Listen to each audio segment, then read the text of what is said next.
Marco. Marco. Yes, yes, yes, everyone. We're back. We made it. We're back again. We made it. Another day. We live to fight another day. New location unlocked. What's going on? What is this? What could this mean? New location unlocked. There's an upside down table over there. There is a on its side table over there. There's a rocking chair behind me. There is, well, we're making it work. We're doing what we can. Hope you guys are doing good. I'm all right. I'm looking incredible. Wow. I didn't even plan. This wasn't even my intention, I swear to God, to have the camera right there so that my side profile and my fresh beard and haircut is looking crazy, but it just worked out like that. It's just where I had the room to put the camera. Fortunately, that's good. So thumbs up the ting. Thumbs up the ting. We're here. Look, hope you guys are doing well. Chat on screen. What do you think about it? I think it's all right. Depends on how it's set up.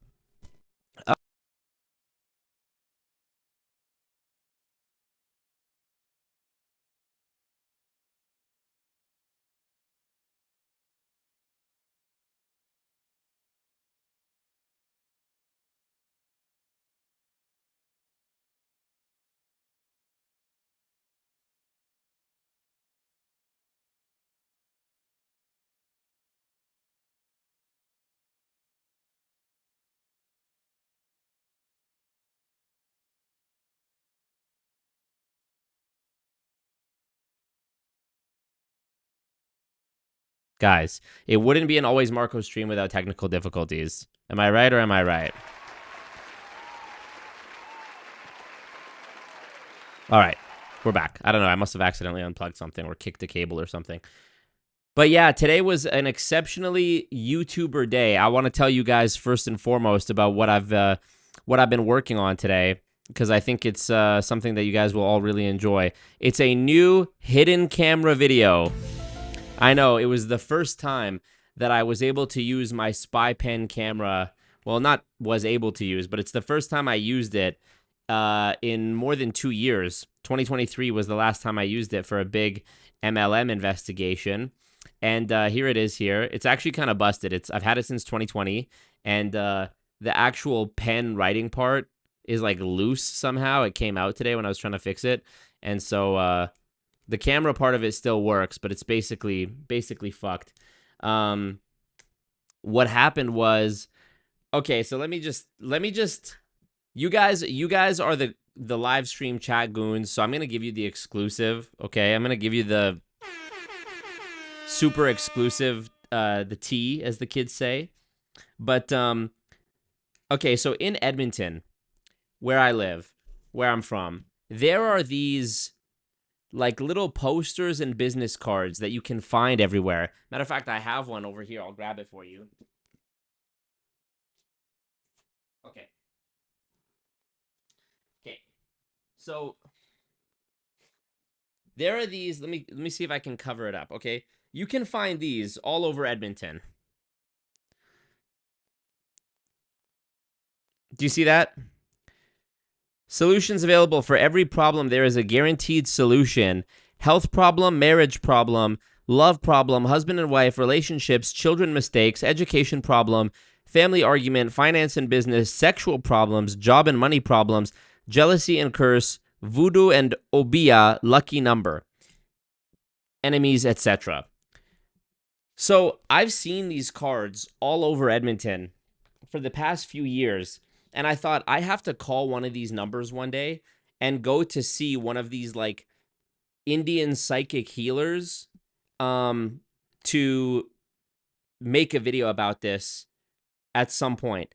And a couple of years ago, I want to say it was 2022, I actually did go set up an appointment with one of these guys, paid him money to do the appointment, and filmed it with the hidden camera. But for some reason, I don't know what happened, bro. I was never able to get the footage. The footage, I think, was corrupted on the like SD card, and I was never able to. I could have swore I had it somewhere, but I could not for the life of me find the footage. And I thought, damn, maybe the psychic guy used his magical powers to wipe the SD card. I don't know. So I was resolute that I wanted to try it again. So here I am. It's today, and I have had this. I've had one of these. I actually saw a poster. There's the cards, and then there's also the posters that they leave around. There was one in a bus stop that me and my niece saw this summer while we were on a walk, and we saw one of these like poster version of that card in a bus stop. And so I thought, okay, well, I'm gonna take a picture of it, and one of these days I'm gonna call and set up an appointment and redo that video. So today was that day. Today was that day. And I went and I saw not one, not two, but three of these Indian psychic astrologers. I mean, it was really something. And I spent $150, which is why you see the dono goal up here for $150, because that is the amount of money that I spent today. I went to see 3 different psychics, and they all charged $50 for the consultation. This seems to be the standard psychic consultation rate. And I wanted to see if I set them up with certain questions and certain prompts, would they all give me the same answer? Would they give me different answers? Would they try to upsell me? What would happen? So what I mean, I'm giving you a little bit of a spoiler here, but I don't want to spoil it because I want you guys to enjoy it, of course. But basically, the consultation is just an initial meeting for them to diagnose you and prescribe you a solution. And in each case of all 3 of these psychics, the diagnosis was the same and the prescribed solution was the same. However, the prices were not at all the same. And I was appalled and stunned to see some of these prices that these guys quoted me. Basically, they tell you that you have this or that problem, and they're going to cast a spell, or rather say a prayer. That was the word they used, was prayers. They're going to do some prayers to get rid of these problems that you have, energy-based problems, jealousy problems that people are like, you know, giving you the evil eye, basically. And they're going to pray for you, of course, for a fee, and they'll provide you a protection, a spiritual protection. So one of the gags that I set up for them, which I'm not going to spoil for you, but one of the gags that I set up for these guys was I showed them this picture.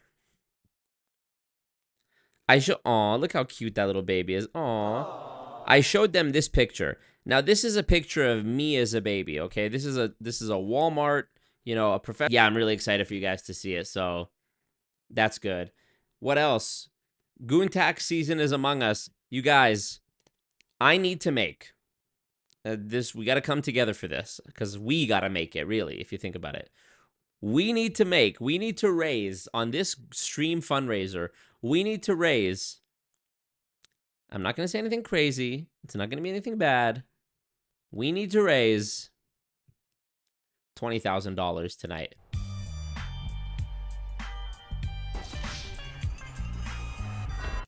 I need to make $20,000 tonight, but you know what? I need to make $20,000 today in order to see a market improvement in my life, but I will settle for $10,000. I will settle for $10,000 because we've got lawyer fees we need to recoup, which already went out. We've got Indian psychic costs we need to recoup, which already went out.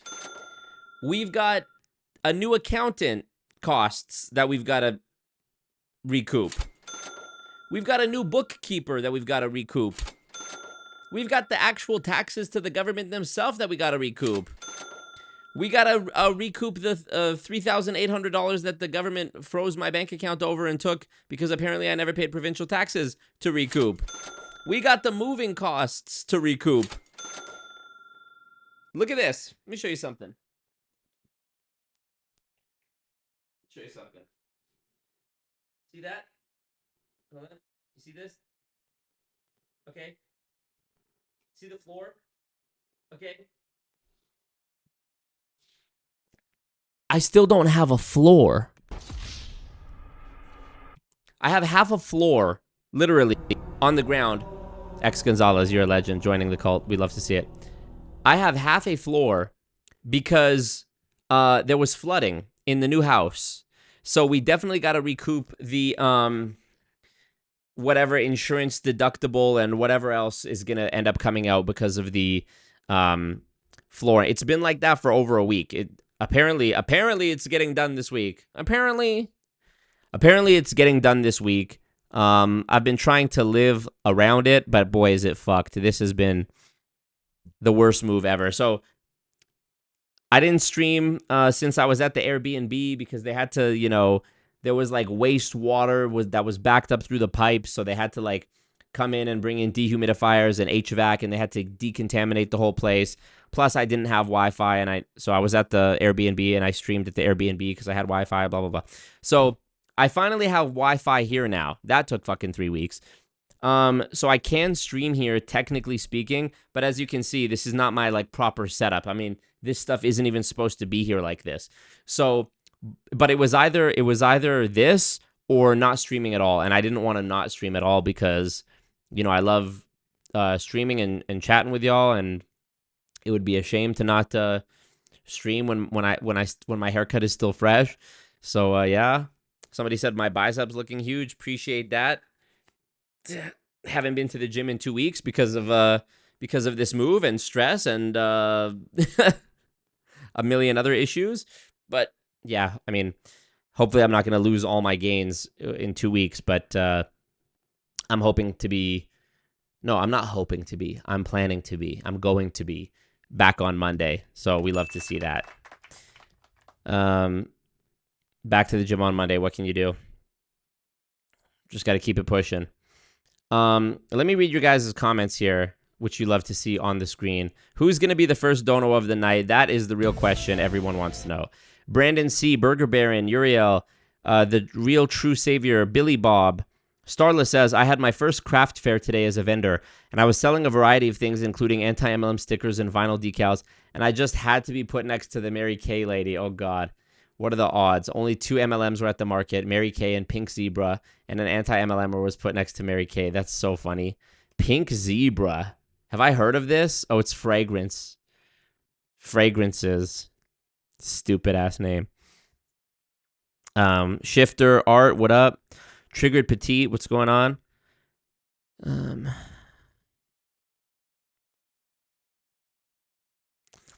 Marco, are you back in Edmonton right now? Yes.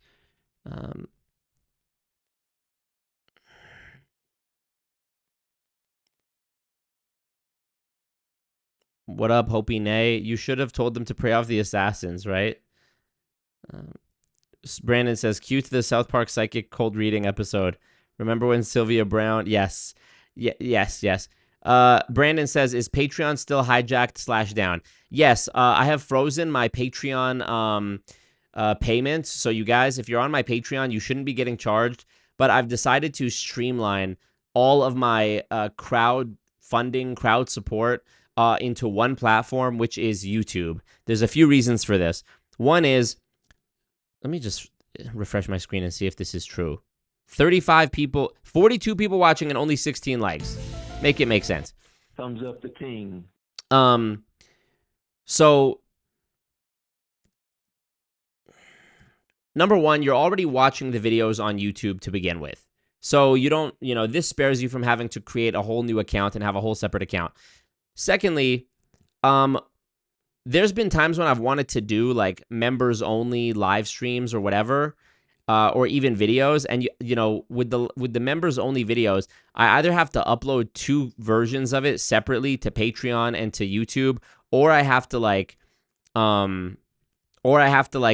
it unlisted to YouTube, and then upload it unlisted to YouTube, and then share the link to the unlisted video on Patreon. But that's not very secure because anyone who has the unlisted link can still watch it. So it's actually, in that case, I actually have to post 2 separate videos with 2 separate comment sections, which is annoying. 3, you know, you guys watch the YouTube chats, and I feel like for the people who are on Patreon, it's not fair that they don't get to have access to the special emojis and like badges and green username in the chat because they're on because they chose to join on Patreon as opposed to YouTube memberships. Um, and I'm sure there was another reason that I can't think of right now. But yeah, I'm consolidating it all onto I'm consolidating everything onto one platform, which is YouTube. So if you want to support me, I just revamped all the memberships. Maybe I'll take a second to show you guys that right now. I've revamped all of the memberships. If you go to the channel and you click join, I have also put the link to the no, I haven't. I lied. I'm going to add it to the description. Let me change this as well and say, yeah, join. Okay. If I go to my YouTube studio here, I'll be able to show it to you. 1 second. Memberships. Okay, here we go. Levels. All right. Here are the membership levels. Can we do this? Screen capture, properties, application capture, Google Chrome. Here we go. Okay, great. All right, so this is what it looks like. We have all right. So here are the membership levels, okay? You've got, and by the way, these are all in Canadian dollars. So if you're in the US, it's like half of the number that it's showing here. So executive team leader, you get the special emojis and badges in the live chat and in the comments on videos for being a member, early access to the new videos. I reply to your comments, access to the VIP Discord channel and VIP voice chats if we ever do those, and members only videos and posts. Regional director, you get your name in the end credits and the description, plus all the previous perks from executive team leader. Oh, thank you, whoever just joined the cult. For some reason, I didn't see the notification in time. That's another thing. I desperately need this, okay? This is actually a need. So this is part of the $10,000 that I need. Back in 2022 and 2023, I had dual monitors. So I would be streaming. I would have the camera looking at me from a front view, and I'd have one monitor here and one monitor here, and you wouldn't be able to see them on the camera. And there was also no laptop in front of me. So it looked like I was there, but I could see everything. And I had the OBS preview on the one screen, and I had the YouTube chat and whatever I was reacting to on the other screen. This is something that I've managed to work without. But both when it comes to editing videos and the size of the timeline in DaVinci Resolve and how small it is and how I'm constantly having to like resize it in order to just have enough real estate on the screen, I absolutely am overdue to have a second monitor. I can get a cheap one from Amazon, like $100. But also for when I'm streaming to make sure I don't miss any notifications or super chats or Streamlabs donations. And when I'm able to... And when I have a second monitor, I'll be able to share things like this, but in full screen. So I won't ever have to right now, what I'm looking at on my screen is OBS. And then if I want to look at your chats or look at the actual web page, I have to switch apps and go to the web page. So it's a whole thing. Okay. Regional vice president. It's the same perks, but a higher rank. So it's just for people who are more blessed, who want to support at a higher level. Senior vice president, same thing. If you just want to support at a higher level, it's the same perks from the previous 3 levels. Chairman elite, come on now.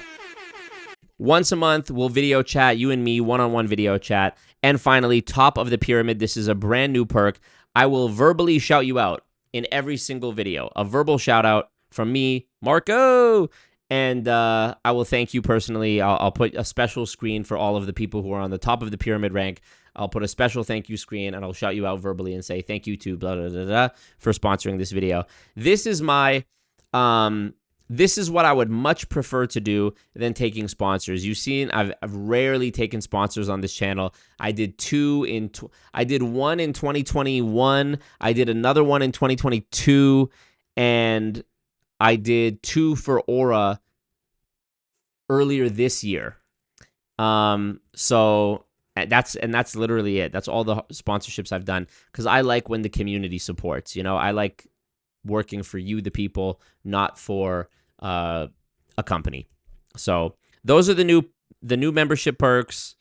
I know, like I said, if you're already on Patreon, I know it's a hassle. I know it's like another thing to do. I know it's like, you know, whatever. You've already set up your Patreon to subscribe monthly and forgot about it. I've frozen the payments. You shouldn't have been getting charged, but it would really mean a lot to me if you would switch it over from the Patreon to the YouTube memberships, because that's what I'm going with now. And hopefully I don't have any problems going forward with that. I'll have more to say. I definitely have more to say about the Patreon situation going forward, but I'm waiting for some legal guidance before I do that. I'm waiting for a response from my anyways before I get into that. So yeah, that's the memberships. Somebody just joined as a member, right? I need to see. Brandon C. Was that Brandon C. who rejoined? Yes, it was. Thank you, Brandon C. You're a legend. Appreciate you. E1C1, what up? Justin, man discovers capitalism. Balumbak is in end of August, so we already passed Balumbak. Appreciate you, Burger Baron.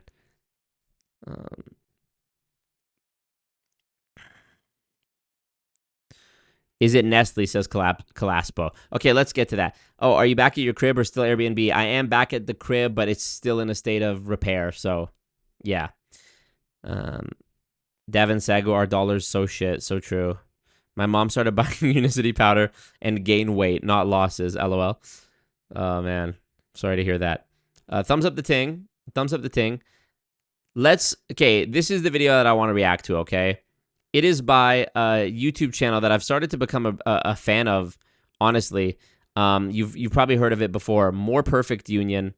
I'd really be rocking with a lot of videos these guys are putting out, especially as of recent. So I want to share this one with y'all. This one, I guess I don't have my green screen, do I? How can I? Whoops. 1 second. Transform. That's weird. I don't want that. I don't want to be able to, like, mess with it like that.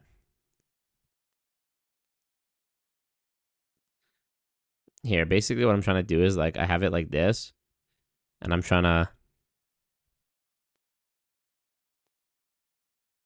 like resize it, but without like making it flat or long. You know what I mean? Pincher, welcome. Thank you so much for being in the cult. We love to see it. We absolutely love having you. Why is it not oh shit. What have I done? Preview scale. Oh, you haven't seen anything.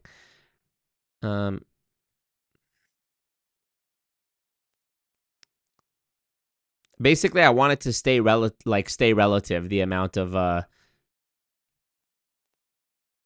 you know, this. I want it to stay.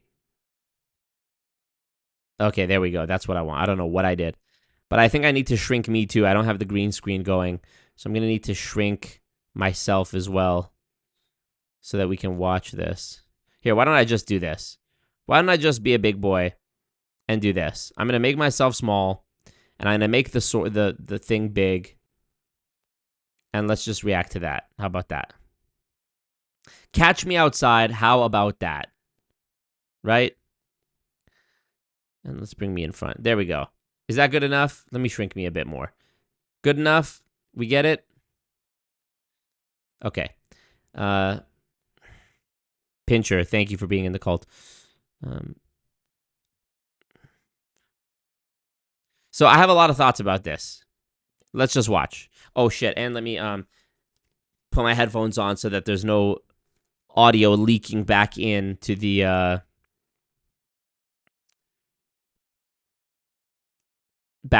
microphone, you know? MIDI. Here we go.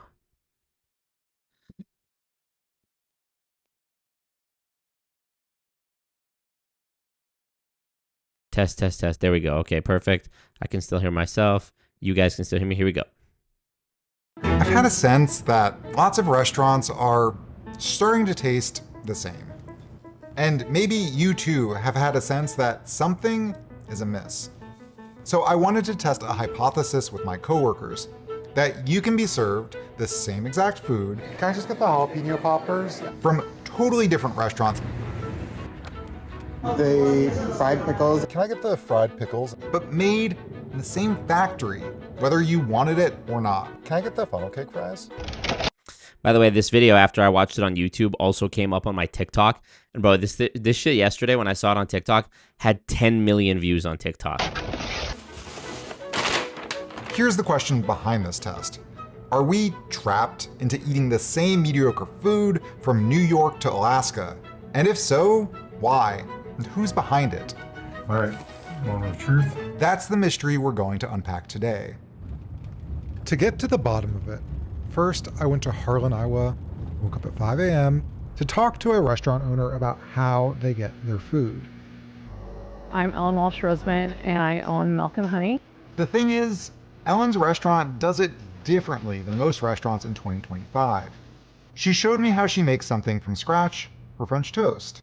She uses a distributor to get most base ingredients, the milk from a local dairy and the eggs from a local farm, Ellen's. The bread is brioche that the restaurant makes from scratch. From there, the brioche gets baked, cut, dipped in homemade custard, griddled, and served to you, the customer. Or, luckily enough, me. It's very good. It's not just the French toast. Ellen tries to work with as many local producers as possible. This is our country skillet, and this is the local sourdough bread from a bakery in Omaha. But for many restaurants, sourcing local ingredients like this Pincher says, been watching for a hot minute and it's time for me to pay my goon tax. So true, Pincher. Appreciate you. Appreciate that. Thumbs up the thing. Thumbs up the team. is getting harder and harder. Ellen's distributor is regional and employee owned. But if you're a restaurant owner, especially in a rural area, you might just have one or two distributors to choose from. There's a good chance one of them is a company called Cisco. Let me tell you, boys and girls, a little story about when I was a teenager working at my dad's Lebanese restaurant. And we dealt with Cisco almost every day. And it's one of those things where once you start to notice it, you can't unnotice it, and it'll be just ubiquitous and all around you. Cisco, let me see that dong, da-dong, dong, dong. Not that Cisco. Cisco, the food supplier, the food ingredient supplier, is, and I didn't realize it before watching this video, but yeah, Cisco literally is yeah, you got it, D-Block. Cisco literally is like the giant monopolistic force in the food industry, the way that like the Federal Reserve controls the finance industry, or I'm trying to think of another. Okay, here's another example. In Canada, there's only like 3 major grocery chains or 5 major grocery chains, something like that. There's only 3 major telecom service providers. There's only 2 domestic airlines that are worth anything. And it's really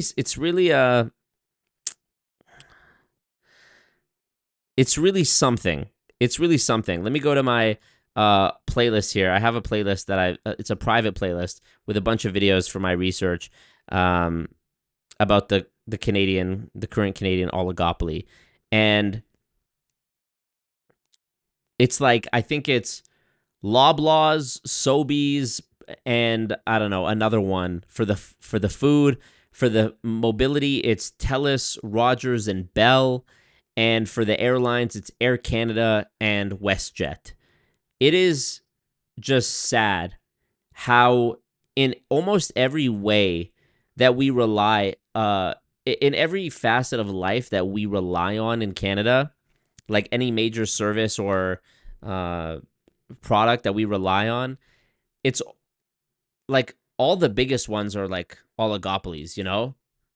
Who are the energy providers? Epcor, Direct Energy, you know, I don't know, but I think I need to do a series. I've already decided I'm going to do a series about the different oligopolies in Canada and how they contribute so despairingly to the degradation of like quality of life in Canada. Most people are broke. Most people are struggling, you know, and it's not right. It's like genuine question, and I don't mean this rhetorically, even though it is some rhetoric. How is a guy supposed to get ahead if everything is monopolized to the point that it becomes so expensive that it's just unreasonable? And if you speak out about it, there's a chance that you're going to get sued and dragged through the legal system and bankrupted by the legal process because you said something about it. So what are you supposed to do? What am I supposed to do? You know? But let's continue on learning about how Cisco specifically affects the big food industry. And they are suspect number one for my deep fried mystery. To hash out that suspicion, I spoke to Austin Frerick, author of the book Barons, who explained the profound way Cisco is shaping the way we eat out. The innovation of Cisco was that it was the first national company to essentially offer everything a restaurant needs. Back in the day, someone like Ellen might have one distributor for butter and another for eggs. But Cisco is what's called a broadliner, supplying Everything from paper products to meat and produce. Cisco was a merger of 9 different wholesale restaurant distributors. 9, like, it literally gets to a point where it's like, how is that allowed? How is it allowed that there's a merger of 9 different, like, food suppliers? 9? Not 3, not 5, 9? Come on, bro. With kind of the explicit goal of making a national player. That was in 1969. Fast forward to today, and Cisco has grown so much that it really only has 2 other competitors in the national space. Among them, Cisco is the largest, and even a decade ago, controlled an estimated 35% of the market. And this year, their gross profit hit $15 billion. The scary thing about Cisco was it didn't become this giant through organic growth, but instead it became a giant through relentless acquisitions that went unchecked. I swear to God, I feel so strongly that we are genuinely close to like what they refer to as the end times in like religious circles, because okay, put it this way. Every major company, they want to increase profits from last year. If their profits were the same as last year, if they made $500 billion last year and they made $500 billion this year, they would look at this year as a failure because A, it's not more, and B, there's been inflation since last year. So $500 billion today is not worth the same as $500 billion as it was 365 days ago. So if that's the case, obviously we understand that companies, in order to increase their profit margin, they need to grow bigger. And as they grow bigger, there's also the benefit of reducing the amount of tax they might have to pay. Because if you reinvest, if you make $100 million, but then you spend it to acquire another company, you can write off that purchase, right? So if you build a new factory or a new warehouse or whatever, that's a business expense you can write off for the cost of growth, right? But how far can this keep going before there's nowhere to go? Like Amazon started out with books. Now they sell everything. Now I even watched a thing about how they're starting to sell cars. They've partnered with Hertz to do some sort of like virtual showroom where you can go on an Amazon webpage and look at cars that are owned by Hertz, and then you do all the financing and whatever through Hertz. When does it like, okay, there's Amazon grocery stores, Amazon, you can literally get anything you need for your home from Amazon. How far can it go? Like, let's pretend and if there's a future where Amazon just owns literally everything and it's the only company you can go to, and we're living in the United States of Amazon. At what point does it become like a failure because everyone has what they need? Actually, I guess you could just make everything a subscription model, which they do anyways, Do you realize how many different things I had to cancel in order to make sure I wasn't actually giving Amazon money anymore? It was insane. Like I thought I canceled my Amazon Prime membership, and I thought that was the end of it. And then I realized I was still paying for Audible. So then I canceled the Audible. And then there was like and then my Ring camera. Then I realized I was still paying for the Ring camera. So I canceled the Ring camera, and I was like, holy fuck, I'm giving Amazon at least like $35, $40 a month. I'm paying $15 a month Canadian for Audible to get a free book every month, or to get a book every month, not free. I'm paying $10, $15 a month for the Ring camera. I'm paying $10, $15 a month for the Amazon Prime subscription. That's like up there in terms of like, that's more than I spend on Spotify, you know? I'm trying to think, what are my subscriptions that I have right now? My phone bill, insurance, Spotify. Thankfully, no Amazon anymore. I think that's literally it. Oh, I have my Shopify store.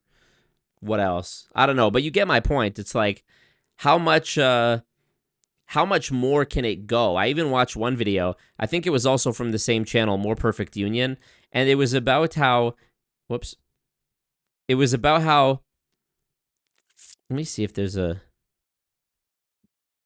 I think it's this one about BlackRock. The BlackRock situation just got worse. Is this it? Let me see.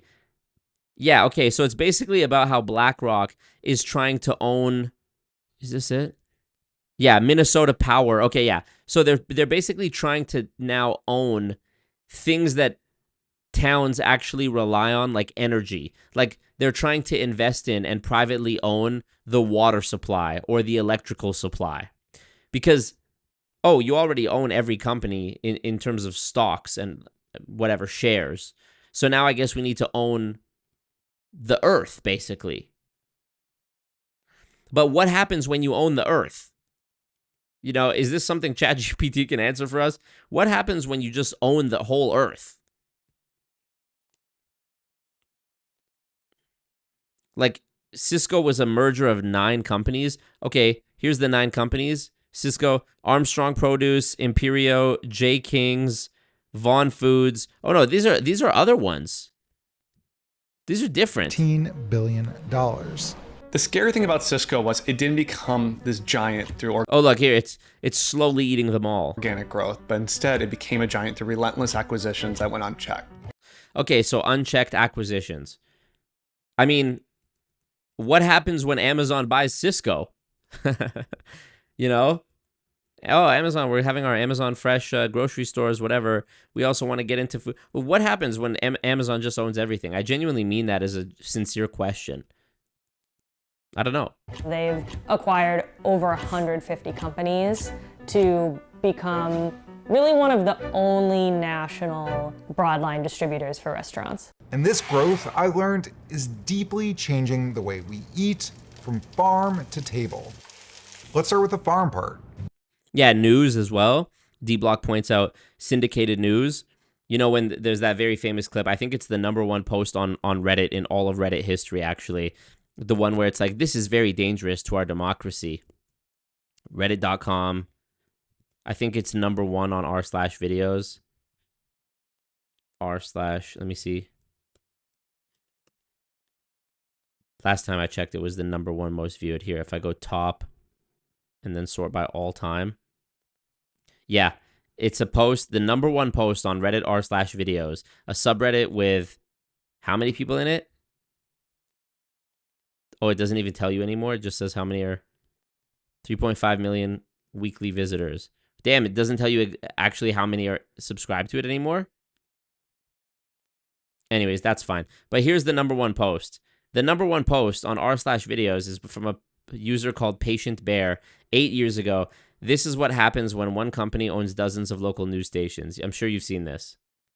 Hi, I'm Fox San Antonio's Jessica Headley. And I'm Ryan Wolf. Our greatest responsibility is to serve our Treasure Valley communities, the El Paso, Las Cruces communities, Eastern. More alarming, some media outlets publish these same fake stories without checking facts first. the sharing of biased and False news has become all too common on social media. More alarming, some media outlets publish fake stories simply aren't true without checking facts first. Unfortunately, some members of the media use their platforms to push their own personal bias and agenda to control exactly what people think. And this is extremely dangerous to our democracy. This is extremely dangerous to our democracy.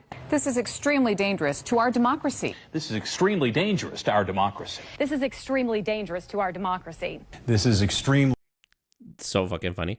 You know, E1C1, what I would say is I've always been in favor of the idea of capitalism in the true sense that I understood it, which was that if I make a peanut butter and jelly sandwich and I start selling peanut butter and jelly sandwiches, and my peanut butter and jelly sandwich has the best recipe and I have the best promotion of it and the best marketing and whatever, and I'm able to get so many customers that I make so much money from selling peanut butter and jelly sandwiches that I'm able to acquire a factory and I'm able to make wholesale deals with the bread and the peanut butter and the jam manufacturers, that I'm able to now not only expand and sell more, but I'm able to reduce my costs because of industries of scale. I've always thought that that was a good thing. I've always liked that idea. You know, I did better because my peanut butter jelly sandwich was better than yours, or my pizza, or whatever. What I don't like is what we've got to now, where it's like, again, what I call crony capitalism, where it's like people aren't actually innovating in order to win more and take market share away from their competition. They're just removing competition by buying them out. And it reminds me of a saying. There's two ways to build the tallest building. One is build the tallest building. Two is knock down every other building that's taller than yours. And there's a movie about this too, called The Man in the White Suit. It's a very old movie starring Alec Guinness about a guy who creates like a fabric that's stain-proof and waterproof and whatever. And it's just a perfect fabric that never has to be washed. And all of a sudden, the textile workers in the town who rely on the factory and like sewing clothes and repairing clothes for their living are mad at him because he's going to put them out of business. And the women who do like the washing of the clothes, again, it's an old-timey thing, are mad at him because he's going to ruin the industry. And they're scared of the innovation, right? But what I'm seeing is not innovation. It's not innovation. It's actually de-innovation. Like when they set up cartels, like when there was the Phoebus cartel for light bulbs, when they had figured out many, many years ago how to make light bulbs run. Granted, they weren't the brightest bulbs, but they were able to make light bulbs run almost permanently, almost forever. There's a video I've reacted to on this stream before and shown where it's like about a light bulb that's been burning on. It's been on for 100 years, you know. And then all of the big light bulb manufacturers got together and they said, we need to limit the lifespan of our bulbs. Otherwise, we're never going to sell another bulb because people would just buy enough bulbs that they need for their house and then never buy any more again. They couldn't have that. That would be bad for business. So, and you know, you see MLM does it. DSA is basically a cartel trying to stop any truth getting out there about what they do. So it's really worrisome. I guess, yeah, meritocracy. E1C1 in the chat says you have to acquire Mars. True.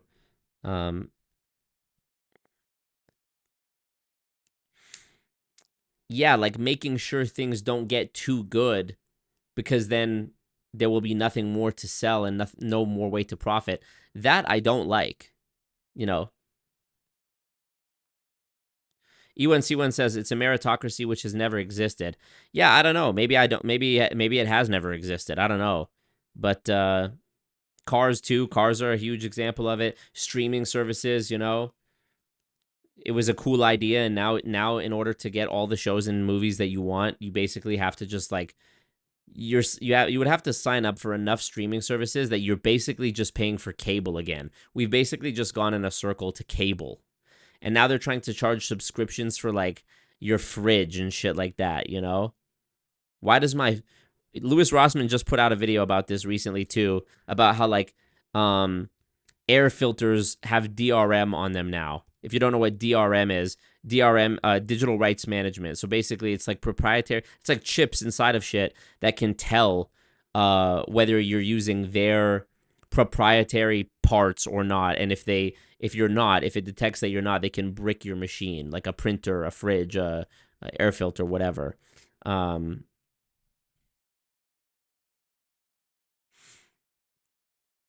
Where is it? Louis Rossmann. Louis Rossmann is really the GOAT for this shit.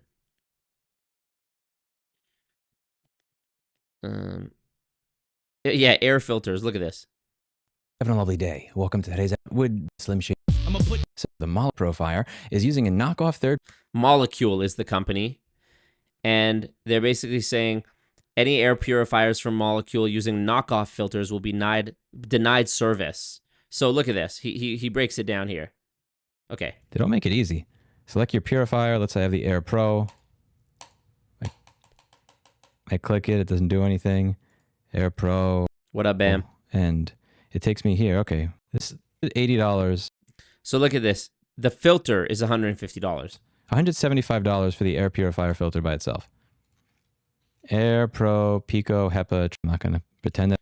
And here's the knockoff ones that you can get online for. Here's one for $41, $70. Anything on the site is good quality. Then you could see that you can get something that's about 1/4 the price, actually less than 1/4 the price. So there's obviously going to be a demand for people to be buying an aftermarket for this. And the thing is, this is something that went over a very long time ago. There's this case called Lexmark versus Static Control. Static Control was making ink cartridges that are aftermarket that worked in Lexmark printers, even though Lexmark didn't seem very happy that people were making ink cartridges that work with their printers. The ink cartridge would pretend that it was a Lexmark cartridge to the printer, bypassing a lot of the authentication stuff. I am not a programmer or a hardware or firmware engineer, so feel free to look that up from people that know more than me. I'm not going to pretend to be an expert in it. The point is, the court recognized that Static Control has the right to sell those ink cartridges. Lexmark can't just come in and say you're not allowed to sell aftermarket ink cartridges for our stuff. Here, they're not saying that you're not allowed to use these air filters. It's just if you actually want to use the features that your product was advertised as being able to use, you're not allowed to do that if you use other people's air filters.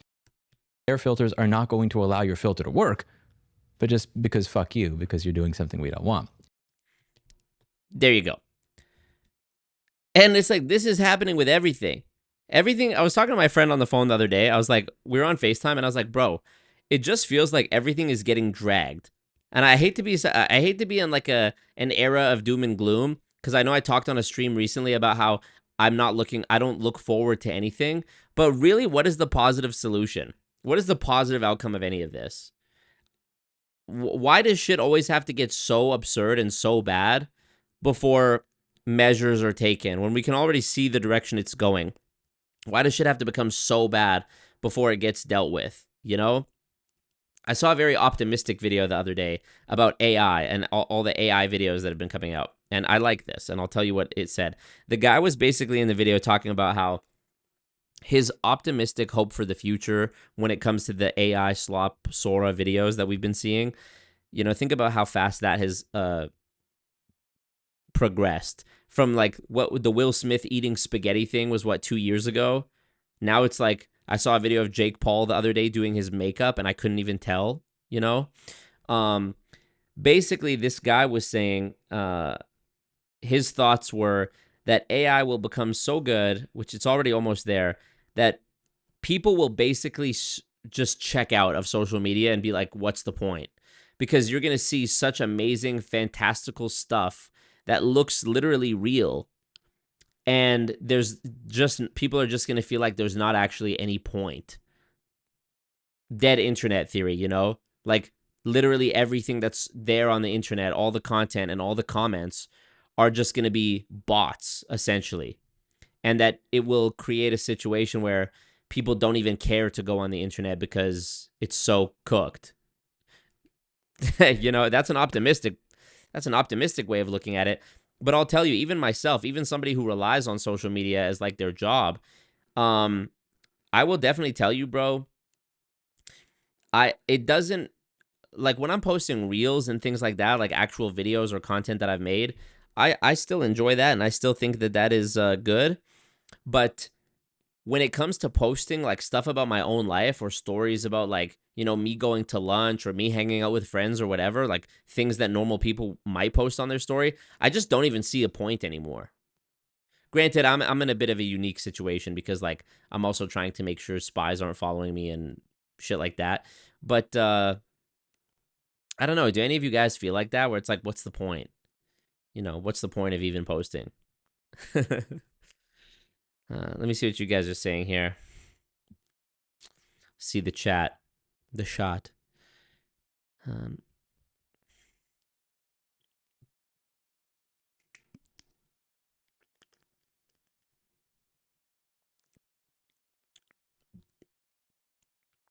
A. Avi says these companies will beat you up so hard on prices. Either you go bankrupt, close down, or sell to them. Yeah.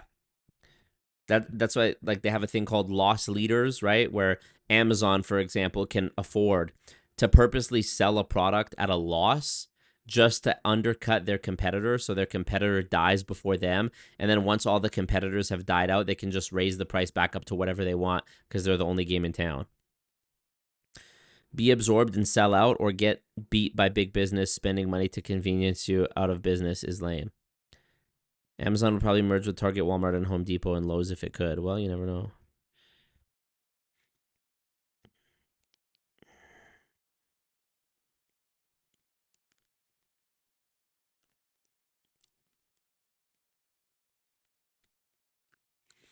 Amazon Prime and Disney have ads, even the paid ones. I just pirate. Yeah. Louis Rossman, not to glaze Louis Rossman too much, but he's said before, if purchasing doesn't equal ownership, then pirating doesn't equal stealing, basically. If me paying for it doesn't actually allow me to own it, or if you're going to change the meaning of ownership to be like only 10 years or whatever, well, then me stealing it isn't actually stealing it. Which I agree. Own nothing and be happy. Yeah, but it's like, own nothing and... I feel like only the first half of that is true, right? Own nothing and be fucking miserable. Air purifiers are BS. Go get a box fan, $20 box fan. Get a furnace filter to whatever quality you want. Tape the furnace filter to the back. It will move and filter so much air. Interesting. Peace out, Chris. Air purifiers are a scheme in itself. Look up Corsi Rosenthal box. Uh-oh. New conspiracy alert?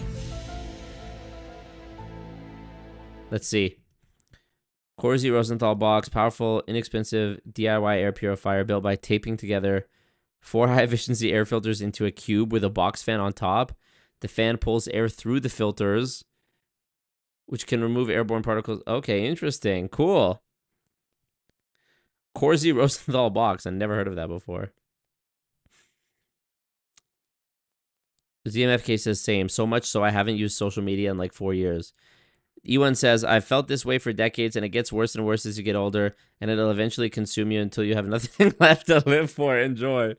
Yeah. E1C1, what do you mean decades? How old are you? How old are you, E1C1? Why'd I think you were a young ute?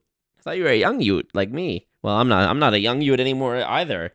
When y'all first saw me on YouTube, some of y'all saw me back in like 2018. How old would I have been? 22, 23? I'm unk status now. I'm cooked. I'm about to be 30 in March, you know? I honestly don't know what the fuck to do. Like, I often think about this too. Like, what business could I start that I actually would have a chance of competing with the big retailers and the big brands, you know?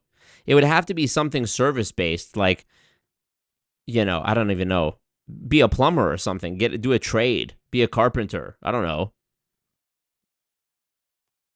What up, Legend Gaming?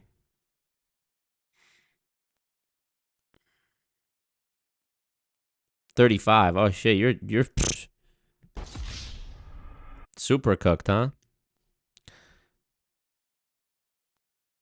Ellen tries to work with as many local producers as possible, even when it's more expensive. Cisco, on the other hand, operates with the biggest producers at massive scales to eke out savings. Producers that often have some of the most exploitative production models. Cisco gets their berries from companies like Driscoll. Driscoll's basically took the Nike sweatshop model and applied it to berry production. And chicken from companies like Tyson. Tyson's applied a sharecropping model to meat production. If you used a national distributor, could you get the Omaha sourdough? No. Could you get, no? And why is that? So a lot of local distributors or local producers are not able to tap into regional distribution. The volume and production quantities is too high. Cisco scours the globe for a good deal, and there's reason to be concerned about how they're getting some of those deals. Seafood is the best example of this. Many providers to Cisco have been accused of engaging in slave labor. That includes forced Uyghur and North Korean labor in China. Basically, any dark part of the food system has moved offshore, which makes policing it really, really hard to do. But Sysco doesn't just source shrimp and strawberries. They have their own line of mass-manufactured frozen foods. Everything from sourdough and brioche to, as I learned from researching this, jalapeno poppers, other fried appetizers, and desserts.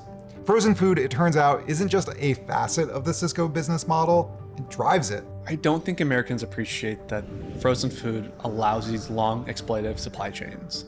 In the early 2000s, Sysco was buying jalapeno poppers assembled in Mexico for well below minimum wage and shipped frozen all over the country.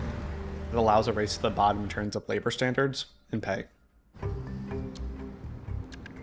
So the food we ordered could have come to a distribution center like this, frozen, shipped to restaurants across the country, then dumped into a fryer. And now, the truckers driving those shipments, they're also getting squeezed by Sysco. Sysco's continuously lobbying year after year to deregulate the trucking industry. And what we've seen since the 1980s is trucking wages are down nearly 40%. After the food is unloaded off of trucks, it gets cooked up and put on your plate. And Sysco's dominance means the food on that plate is increasingly the same and increasingly worse. Do you think regional variety is disappearing? Yeah, I would say so. You've probably had a Sysco meal without even realizing it. They offer everything from these sad bread rolls to Wagyu beef burger patties. If you've ever spent time in a hospital or a prison, you might have had a meal off of a Sysco truck. And if you pay attention, they're everywhere. And so it's getting harder and harder to avoid getting the exact same frozen meal at your local diner or brewery. It probably won't taste that great either. If you were to buy pre-made brioche from one of the big national distributors, They probably will try to keep things cheap, so like they're probably not going to use butter. so they'll use like a canola oil or shortening or something like that. Yeah. And then like their sugar might be like processed sugar, like a high fructose corn syrup kind of thing. Austin found a story of a Pennsylvania diner whose burgers weren't frying the same on the grill. When the owner investigated, he realized the patties now contain soy protein filler. Sysco and their competitors are flooding restaurants with ultra-processed food like this. Now, you might expect that with a deep-fried cheddar jalapeno popper, but maybe less so with something like bread. The irony is, you could be a diner in a small town in Iowa, surrounded by some of the world's best farmland, and yet nothing on the menu is coming from around you. It's low-quality products produced by people being exploited outside the national borders. The system isn't exactly working out for restaurant owners or local distributors either. with the competition bought out, Sysco has more leverage to arbitrarily raise prices. During COVID, for instance, they used their I mean, the underlying reality of all of this is it's just greed. It's just greed. It's just minimizing and cutting as much as possible from the pay of the truckers, the prices you give to restaurants, the quality of the food, in order to keep the profits higher and higher and higher. And when every company is doing this in every sort of vertical of society, in every sort of industry, in every business, well, here's the thing.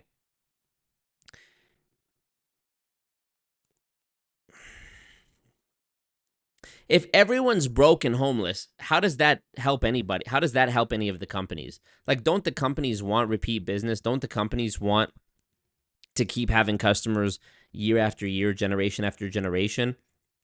If that's the case, doesn't it behoove them for people to actually like have money and be able to buy stuff and, eat food and live? I don't know. I just don't understand. Maybe I need a lesson in, like, I don't know, economics or something. I don't fucking know, but it doesn't make sense. It doesn't make any sense. Bam, you just watched this last night. What's my height and weight? 5'9" and 165 pounds. A Avi says my algorithm is cooked. It's just, I don't know if anyone else's is the same, but it's just racist, crazy stuff nonstop. Yeah, mine too. E1 says, however bad they're saying the food industry is in this video, the reality is much worse. There are more slaves alive today than at any other time in history. Wow. Everything is either Cisco or GFS. True. Gordon Food Service. Just trying to eat Fruit Loops. One day we'll all just live in a giant skyscraper box shape with a pyramid on top with one corporation we buy from and work for. Yeah, it's like a dystopian Black Mirror movie type shit.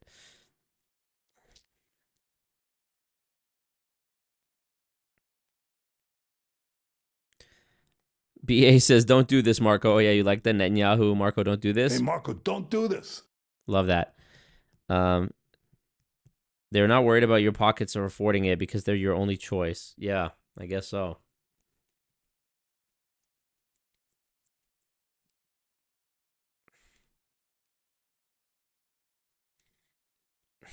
Just doesn't make fucking sense, bro.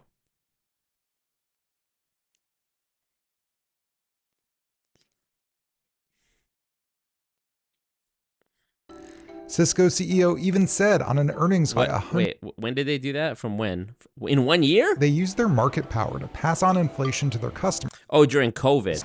With the competition bought out, Cisco has more leverage to arbitrarily raise prices. During COVID, for instance, they used their market power to pass on inflation to their customers and increase their earnings by 159%. Cisco CEO even said on an earnings call that they had no intention of competing on price. Smaller restaurants have almost no negotiating power with Cisco. And so if you are in a rural area where there, aren't any other distributors, then restaurants really don't have many options at all. As we've lost some of that regional wholesale infrastructure, we also see the loss of local businesses, local farms, and a regional food system.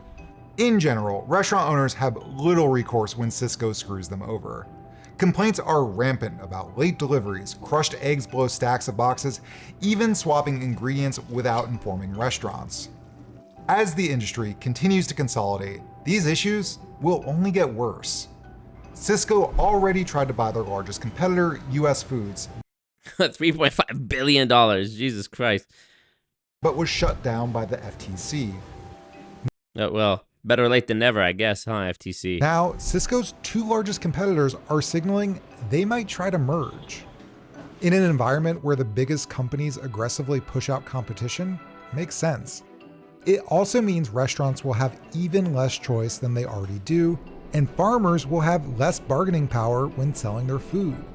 The most aggressive, gold standard thing that an antitrust enforcer could do would be to look at some of these deals and say, yeah, I didn't even think about the farmers in this case too, right? Like the farmers that are trying to sell their food, they're also like presumably shopping their product, their crops, and their what they've grown and butchered to the different companies, right? So let's pretend there's only one company and it's Cisco, for example, and they're the only company, they're the only game in town that you can sell your vegetables to, and they say, we're only going to pay this price for a tomato. And you say, well, we need more than that for a tomato. If they say, fuck you, what are you going to do? And then if they're the only supplier, then when it gets to the restaurants are like, okay, how much is it for a tomato? $10, Well, fuck you. What are you going to do? So they can basically say like, okay, farmers, since we're the only game in town, we're going to pay you next to nothing. And when we take this tomato from you and we go to sell it to the restaurant owner, we're going to charge him an arm and a leg. So we're going to give you very little and we're going to charge very much. Wow. Say maybe. And then if God forbid if God forbid all these things happen where the farmer reluctantly agrees and the restaurateur reluctantly agrees, now it's time for the customer to sit down in the restaurant to eat the burger or the salad or whatever. And sorry, this food is how much? Like maybe we let Cisco announces, hold on, let me read that. Cisco announces agreement to acquire Greco & Sons, a leading independent Italian specialty distributor. Okay. let Cisco acquire too many companies, and we should unwind some of those and break up Cisco. That's something that we've seen antitrust enforcers take on with past deals like Ticketmaster. The FTC. Oh yeah, Ticketmaster. That's another fucking one that they did a good video on. Hey, FTC, I'm trying to do you a favor, okay? Just decree that MLMs are all pyramid schemes and there's no difference and they're all fraud.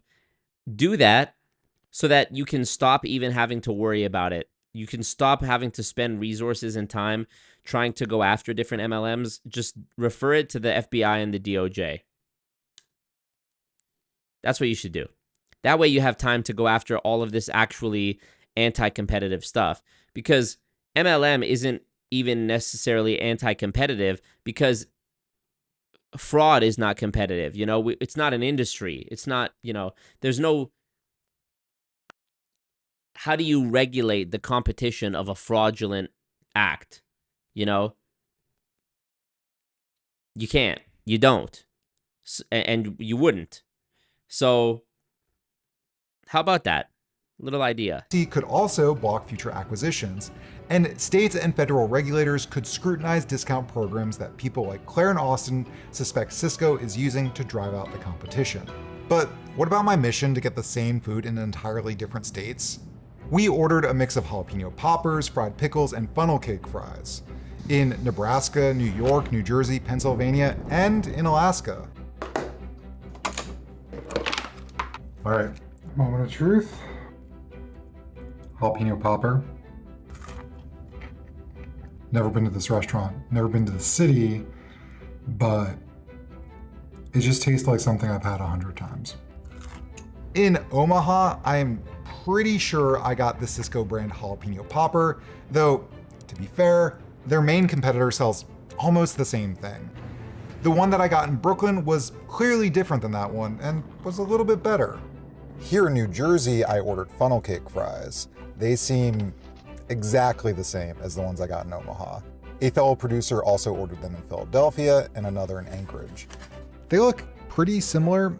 I also ordered some fried pickles, which is what my fellow producer ordered in Philly. They're clearly different. One is chips, one is spears, but there's a chance that I got these Cisco pickle spears. Don't get me wrong. You've probably had a frozen Cisco meal and thought it was totally fine. But the point is, in this giant food system, something is being lost. Regional variety, local jobs, local businesses, and just having a unique meal. A meal that's different. Let me Google about the history of the robber barons and how the FTC was formed to stop the robber barons, okay? How were the robber barons defeated? Here we go.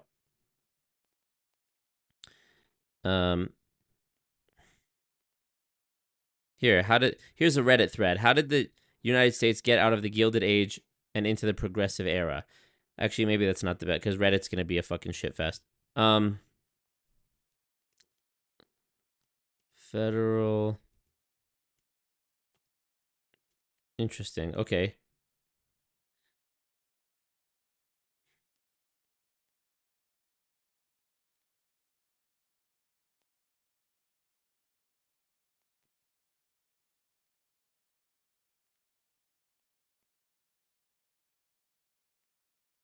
Okay, here. This painting is of what, they're describing Standard Oil, founded by John D. Rockefeller, an all-powerful octopus. Okay. This is exactly what we're seeing now. Those practices, the term is applied to businessmen who had used exploitative practices to amass their wealth, including unfettered consumption and destruction of natural resources, influencing high levels of government, wage slavery, squashing competition by acquiring their competitors, and to create monopolies or trusts that control the market. The term combines the sense of criminal, robber, and illegitimate aristocracy, baron, in a republic. Interesting.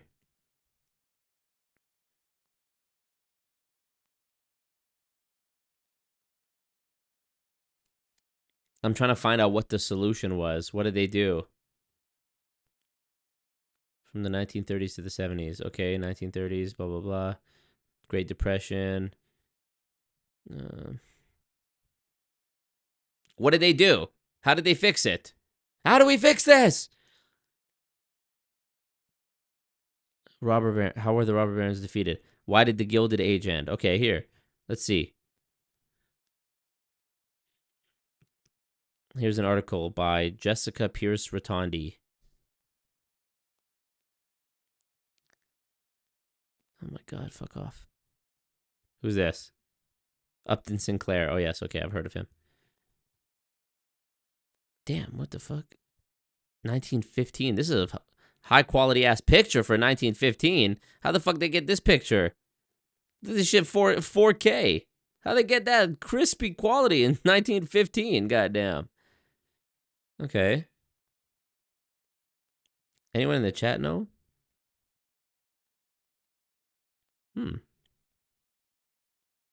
Progressive era reforms. Surely FTC is mentioned in this, right? Federal. I'm genuinely concerned and like curious about this. William McKinley, blah blah blah. Okay, I'm gonna have to read this on my own because I feel like we're going into a new dirty 30s. Like it's 2025. It's almost 2026. By 2035, I don't know, dude. I genuinely don't fucking know, Wagwan. Like the government's gonna have to step in, no?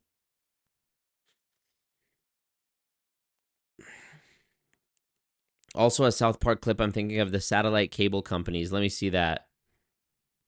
South Park satellite cable companies. Is it this?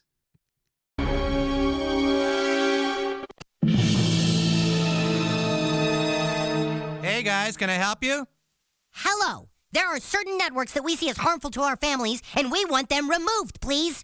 Oh, you don't want cable anymore? No, just ID Network, A&E, Oxygen, and Oprah's network. All the ones with murder porn.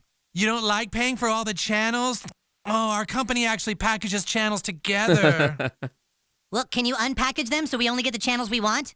Oh, I'm sorry, our company doesn't work that way. You want me to give you the number of a different cable company that can... Oh, wait, we're it, aren't we? Dang it, guess you have to deal with our packages. Can we talk to your supervisor, please? Oh, sure. Hey, David. Hi, is there a problem here? We want specific networks dropped from our cable. Oh, you have to pay for the bundle. You can't just pay for what you want to watch. Darn it. Okay, I think I get it. Fucking hilarious. Okay, let's see. Cisco can reduce or increase prices on the healthy or unhealthy foods depending on how they want their other investments in healthcare to perform. Great point, Avi. We need you to infiltrate Monate. Down here in Australia, the boss babes are out of control. Damn. What up, Curtis? Bro, all the places in my area have the same stupid coated fries now. It sucks. The robber barons were never defeated. Bars. True.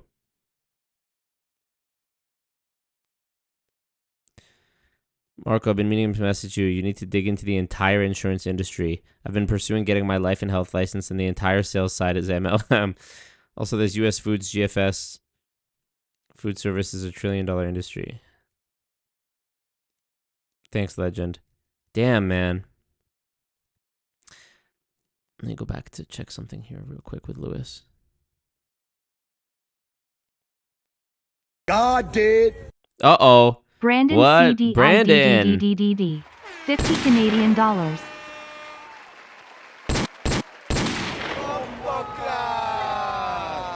Brandon, you legend. You absolute mad lad, you. Thank you. Thanks, Marco. Thank you, Brandon. The first dono of the night. Brandon, you've just helped me recoup one of the 3 Indian psychic consultations that I went and did today. So thank you for that. I do appreciate you a lot. Thank you, bro. Let's see. There's another video here from Lewis. The air filters.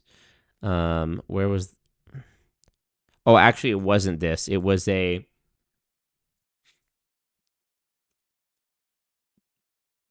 It was a more perfect union one as well.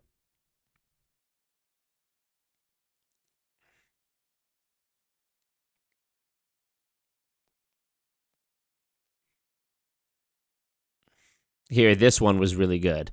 This is about car insurers. I could have called this stream something about cars, too. It's literally everything. Oh, fuck, where'd it go? Okay, here. There's a good chance. Your car, it's probably spying on you. Every time you start your car, plug in your seatbelt, stop suddenly, accelerate it. There's a good chance your car is recording it, packaging it, and sending it off. But here's what's crazy.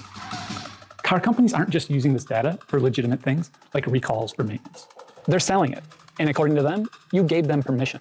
We were shocked to see privacy policies referring to sex life, genetic data, and race or ethnicity. Why are car companies spying on drivers? How are you agreeing? And who's buying that data?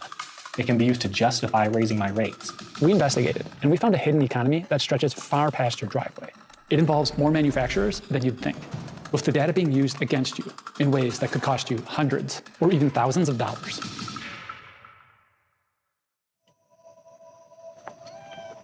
It was more of like kind of like a horror story.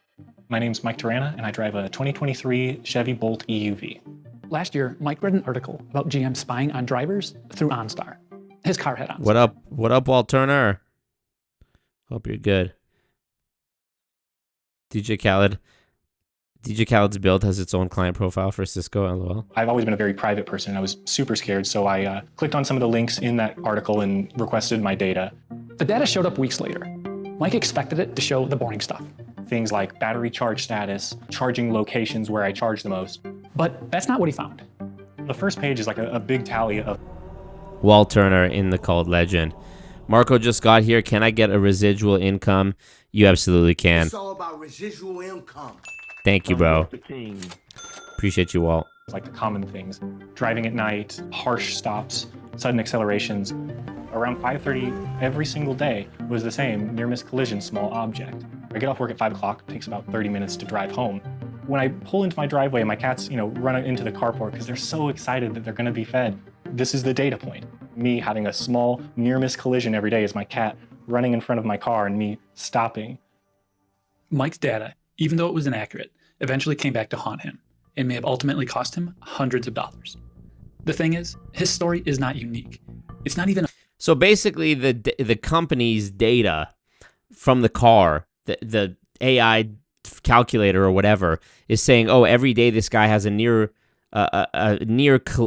collision with a small object that could, maybe it thinks it's a child, who knows? So this driver's dangerous, and we're using this to anticipate that he's going to eventually get into an accident with this small creature or a small creature, so we're going to increase his premium to pad our future projected costs. But it's really just his cat. This is what I mean. Everything is slop now. Everything is the slop era. The social media content is slop. The food is literally slop because it's from one they talked about in that More Perfect Union video about Cisco, about them using soy in the meat patties, unbeknownst to the restaurant owners. Your car is slop somehow. Unusual. The automotive industry's general approach to privacy could be summed up in one word: permissive, but not in the way that benefits people. In 2023, the Mozilla Foundation did something most of us would never do. They actually read the privacy policies. We wanted to ask the simple question: what does your car know about you? Cars were worse than anything we've studied. All 25 brands we reviewed collected more personal data than necessary, and none of them met our minimum security standards. Crazy. We were shocked to see privacy policies referring to sex life, genetic data, and race or ethnicity. Lauren pointed out, how would the car even know that? Sex life. Is the car like collecting the data of how much rocking motion is going on in the weight dispersion in the back seat in order to reason that you're having sex in the car? Or like, how the fuck could it know that? That just because they can collect data about your sex life doesn't mean that they will. But here's what we know for sure that they're taking. They're collecting things like personal data, biometric data, social data, and not letting anybody really understand how it's being used or who it might be sold onto. And here's the thing. Car manufacturers aren't denying it. They say everything they're doing is outlined in the privacy policy. I pulled up my car's policy. It's spread out across half a dozen documents. There's around 100,000 words in them. If this was a book, it would be longer than 1984 and take over 5 hours to read. Like, who can be expected to read that? Most people do not read most privacy policies. That's Justin Sherman, a data privacy expert who's testified before Congress about this exact problem. Talking to the commission about what those threats are. People don't read them, they don't understand them, and so the idea that that equals affirmative, expressed, freely given consent is patently false. This is what card companies call consent. To find out what happens once you consent, we talked to experts, read through the court cases, and traced Mike's data. It led us to a pipeline most people don't know exists that connects their steering wheel directly to an insurance company, costing them real money. First, GM packaged Mike's every move and analyzed it internally. Some of this was legitimate, recalls and maintenance analysis. Then they sold it to data brokers, LexisNexis and Verisk, companies that exist to buy and sell your personal data. Had you ever heard of LexisNexis? No, I hadn't. But the level of data that they had on me was frankly terrifying. So many of these companies operate in the shadows, they NDA their clients, they hide their revenue and their activities. The biggest brokers make billions of dollars a year. Right now, the North American data market is slightly smaller than the entire US fast food industry. That's fucking insane. I didn't think data was that big of a industry. And it's growing fast, largely because of AI. More companies want more gay eye, am I right? Types of your data to train these different AI models. But Mike's data didn't just train some opaque system. LexisNexis and Verisk transformed it into something much more concrete, a risk score that can follow him everywhere. And this kind of behavioral telemetry gives insurers granular insight to risk assessment, often more than what's self-reported or inferred from a claims history. Hard brakes, small object near miss, quick accelerations. That makes the score worse, and it gets sold to insurance companies, with General Motors getting a cut. We see this person braking too hard, we're going to raise their rates. Since 2019, car insurance rates are up over 40%. Since 2019? Are you kidding me? Are you serious? In only fucking 5 years? 6 years? 40%? And it's tough to pinpoint exactly why. There's a lot of plausible reasons. Rising vehicle prices, overall inflation, the general economy. But there's a growing chorus of people who think this data is having an impact. For me, having this concrete data point that GM and OnStar gave this information to my insurance company, and I can easily see how from reading that LexisNexis report, it can be used to justify raising my rates. My rates did increase. This happened to countless GM customers. Her insurance had gone up 80%, and when she tried to shop around, an insurance broker suggested she check her LexisNexis records to see why. If you're thinking, this can't be legal, you're not alone. Since 2024, Arkansas, Nebraska, and Texas have all sued General Motors and OnStar. They all say GM used deceptive tactics to build this data pipeline from day one. How it was put to me was to get your car set up with data so you can see your current battery status or how long it'll take to reach a full charge. Of course, buried somewhere in that document, Mike had agreed to let them sell his data to insurance companies. It turns out this approach was pretty common. We think that the incentives at a lot of these dealerships were such that people were opted in even if they didn't want to be opted in. The lawsuits allege that in some cases, GM just signed people up for the service and prayed they'd never notice. In 2020, ask for forgiveness, not permission, am I right? Every major company, just do fuckery and get rich off of it, and then if you ever get in trouble, just settle on the day that the lawsuit is announced by the FTC. Just settle with them and pay them some absurd amount of money to keep it pushing, because why not? Because you know you have more money than the FTC to litigate it and drag it on for 10 plus years in court. 25, in response to the New York Times reporting. I honestly, I really do wonder sometimes if, like, right now in my own life, I think right now the only thing that I actually can, like, presently look at in my life as maybe being a path to being rich one day is like a major, like a huge settlement from a lawsuit. That might actually be the best play. You know, going forward, it might actually be the smartest thing to just try to get into as many lawsuits as possible in the hopes that you can settle and make some money out of it. I'm joking, obviously, but, like, you know, sometimes it almost feels like that. The Federal Trade Commission banned GM from selling driver data for 5 years. They also have to get affirmative. I'm sure there are people who do that too. Like, that's basically what the insurance fraudsters do. The people that like flop. What are they called? Something chasers, not ambulance chasers, but people who like fake getting hit by a car. You know, before tracking and allow consumers to opt out. So when Mike tried to exercise those new rights, what did he find? And I noticed at the bottom, for battery electric vehicles, even if you decline to enroll in OnStar, GM may still collect, use, or disclose certain data as described in the applicable owner's manual. Even if you decline, they say, well, that's too bad. You bought the car, so we have your implicit okay for it. GM is under an FTC order. They face big fines if they violate it. If this is what compliance looks like, then the rules clearly aren't working. Yeah, but that's what they say about MLM as well, right? They face big fines if they violate it. Oh yeah, here you can face up to $51,744 per violation. That's like when they say about the MLMs that you can face $50,000 per violation. I've never ever heard of or seen the FTC actually dole out these violations. And guess what? These violations occur every single day. This was released on September 2023, but this article that's on screen is quoting Lena Khan, who is now no longer the chair of the FTC. Now it's Andrew Ferguson. If this is what compliance looks like, then the rules clearly aren't working. And General Motors isn't alone. There are too many car companies. You know, my thing is like protecting actual human beings and people, okay? Those are the same thing, but you get me. My main thing is protecting people.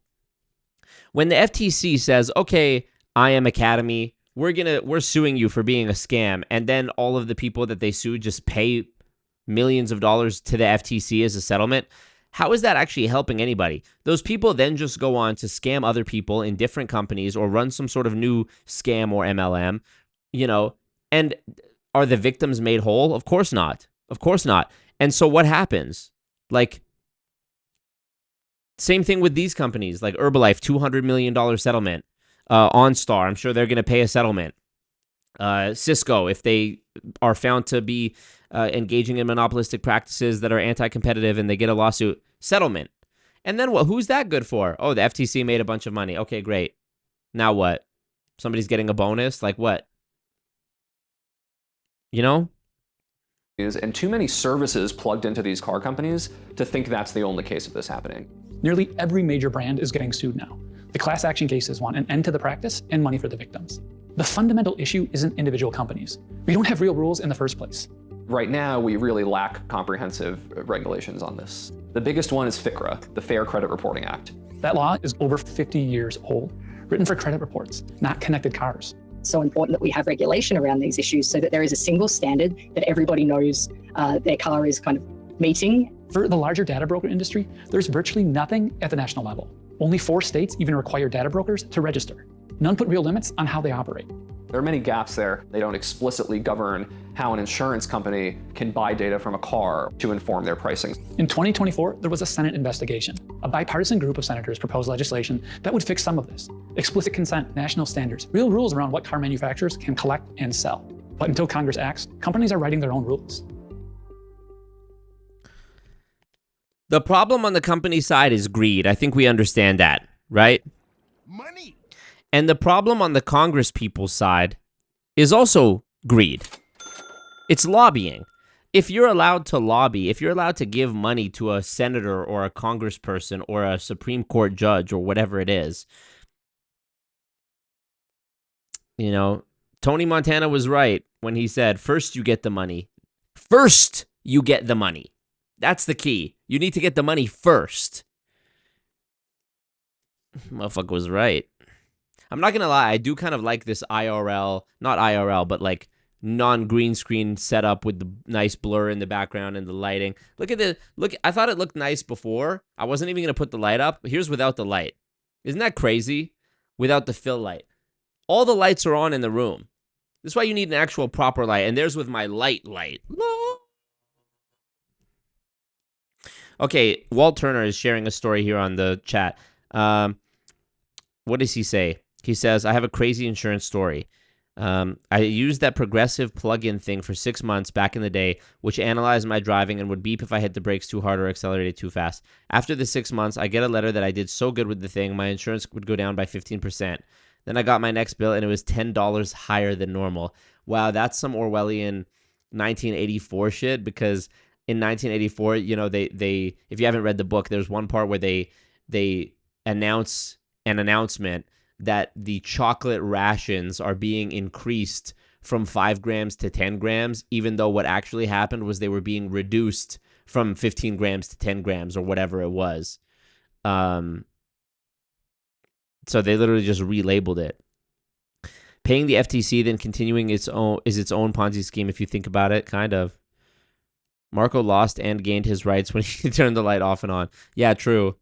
I didn't even know this, but by clicking the light off and on, I agreed. There was some sort of terms of service that I agreed to that says my firstborn child has to go to the makers of Elgato or whatever. Yeah, it's just that's something that I've been thinking about recently. The Tony Montana thing.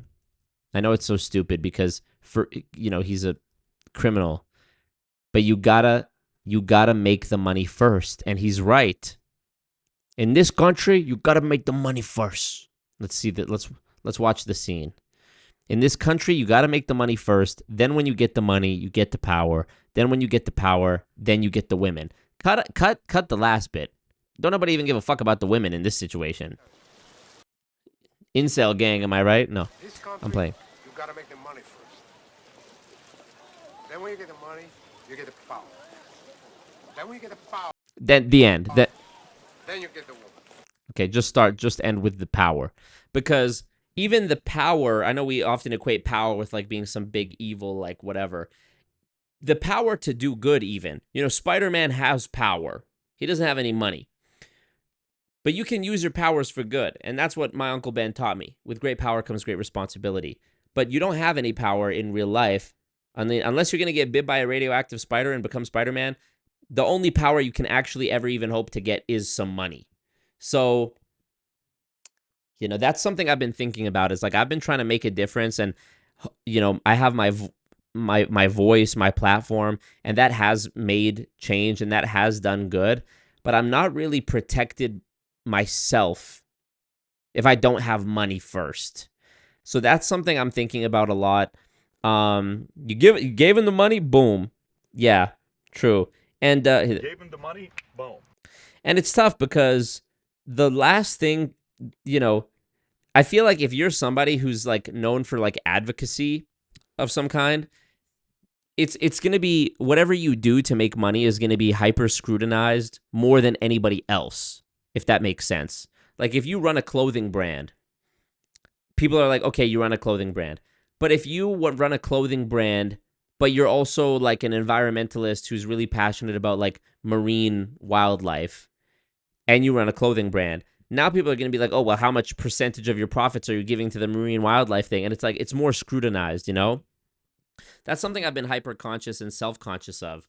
But I think everybody who follows my channel and watches me and has ever watched my videos and knows what we're up against kind of understands that the people that we're talking about, especially when it comes to MLM, are people who weaponize the legal system and use lawfare specifically because they have money, and that money is absolutely necessary to like continue what I'm doing and fight against that. So I don't think people are actually worried about, thinking that I'm a bad guy if I make money. However, the way that I do it, it still has to be something that I believe in and I think is ethical and whatever. So, as of right now, the thing that I'm working on, aside from revamping the YouTube memberships and trying to release more content and whatever, and trying to grow, is I'm almost finished with this guide that I've been working on. It's a free guide about dealing with friends and loved ones who are brainwashed by MLMs. And then if you want my personal help in applying that guidance to your life, you can basically pay me for my repeated consultation. It's going to be like a weekly thing where I'm sending you, either recorded videos like that I'm recording specifically for you based on your situation. You'll send me like either a written message or a video or a voice note explaining the situation. And I'm going to give you, okay, this week, what I want you to do is try to do this activity. That's a rapport building, trust building activity with the friend or loved one. And you're going to avoid this topic, this topic, this topic. You're not going to say this, this, this. And you're going to try to talk about this. I'm going to tailor it specifically to what I think is best. And then the following week, the same thing. So it can be videos or it can be like one-on-one calls if people want to do that. That's something that I think is not only massively helpful, it's something that I am knowledgeable about. It's something that's truly making a positive difference. I feel good about being paid to do that because I'm selling my time. It's not like I'm it's not like I'm gatekeeping something that's free, free information and trying to paywall it. The information will be free. It's just basically me selling my time, which I don't think anybody can really argue with when it comes to that. It's like, yeah, everybody's time is valuable. So, let's do some quick math. If it's $50 a week, that's $200 a month if somebody stays on it for a month. And let's say I have 10 people. That's $2,000 a month on top of whatever I'm doing. So, I mean, that's a conservative estimate. Hopefully it's more than 10 people. Hopefully it's more than $50. Hopefully it's more than a month. But also hopefully it's not. Hopefully they do one consultation and it's and their friend or loved one leaves the MLM. That's obviously the ideal hope. But I know there's so many people who need this help.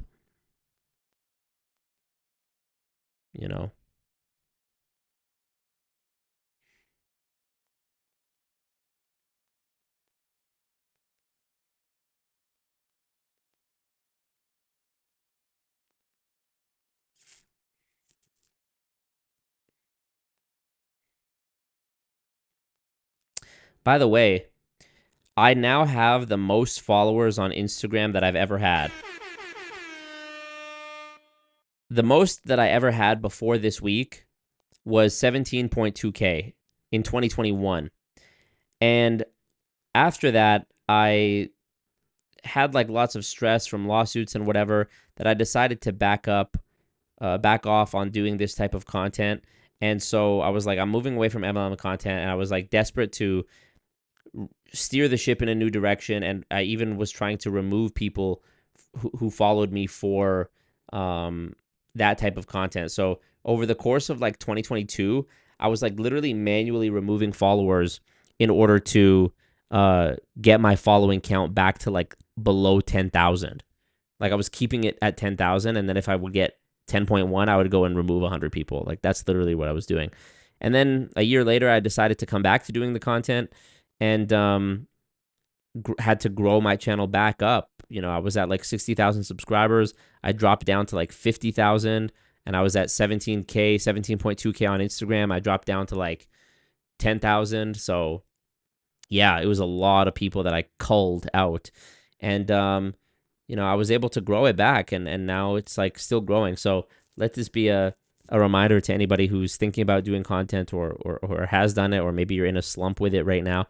You can always grow it back. It just takes, just like before you ever blew up the first time, maybe you haven't blown up ever before. It just takes one video. It just takes one good piece of content, or good take, or good opinion, or good insight in order to change everything. And so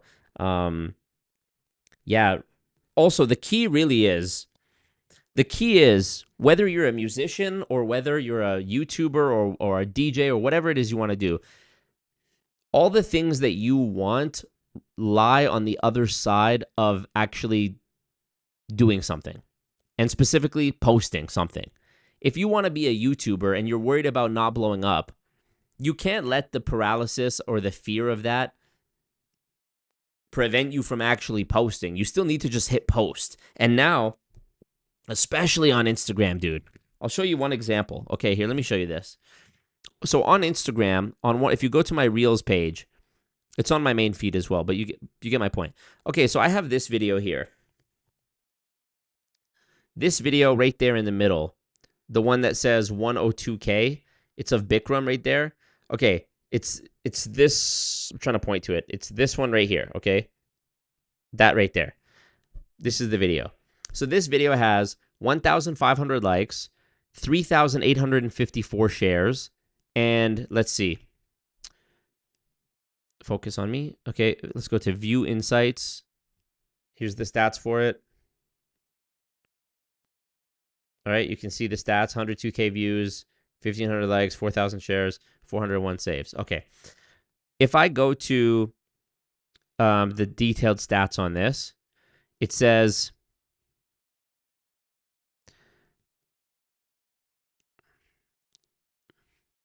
I got 467 followers just from this reel, and 85% of the views came from non-followers. Or sorry, 85% of the interactions came from non-followers.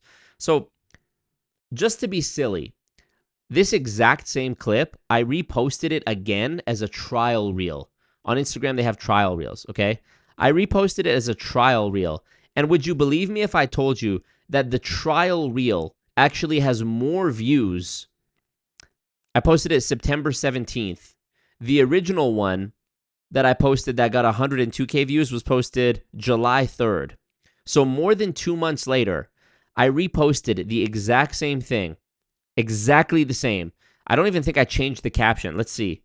What was the caption on the old one? It was called Bikram is an MLM scammer. Don't get caught. Okay. And then when I reposted it as a trial reel, I called it Meet Bikram. He is a scammer. So literally the caption was the only thing that was different. This new one has 110K views, 993 likes, so less likes, which is strange. It has less likes but more views, and 1,882 shares and 64 comments. If I go to the detailed insights on this one, view more insights. Okay, here's this one. Again, it's the same video, just a trial reel and not an actual posted one. 110K views. 99.6% of all views were from non-followers, so that's good. And this reel, which again is the same reel as the one I already posted, got me 525 followers. So between this, just from this one video, posting it as a reel and as a trial reel, I got basically 1,000 followers on Instagram from this one video. 97.9% of all the interactions were from non-followers. Never mind the fact that I also posted it on YouTube Shorts where it didn't blow up. It didn't really do anything. And same thing with TikTok. I posted it on TikTok as well, and it got... Is this the right one? Oh, shit, it did good on TikTok too. 108K. 108K views on TikTok, 2,900 likes, 103 comments, 512 shares. Can I view the insights on this as well? Yes, I can. Okay. 329 new followers from it on TikTok. Here it is on TikTok, the exact same video. Boom, as Rav would say. Most of 94% of the traffic came from the For You page.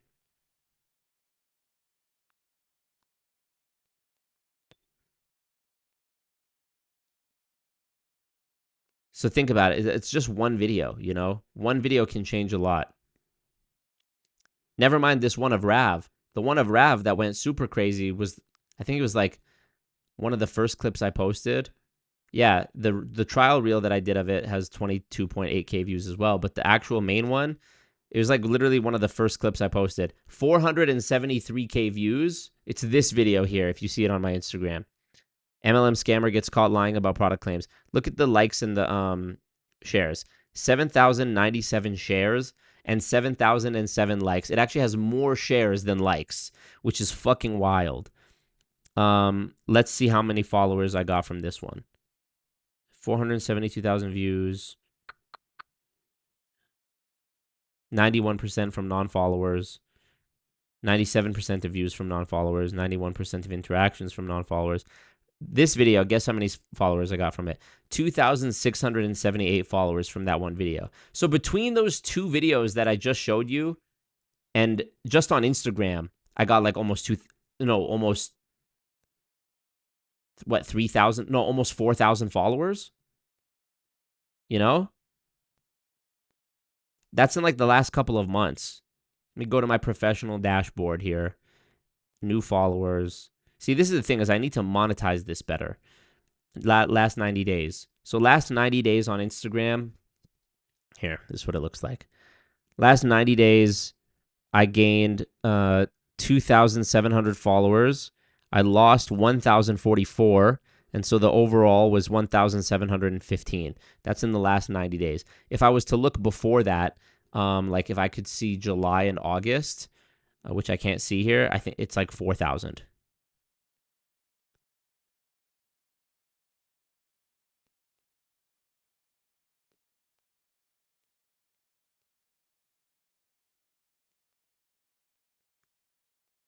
You just gotta post, dude.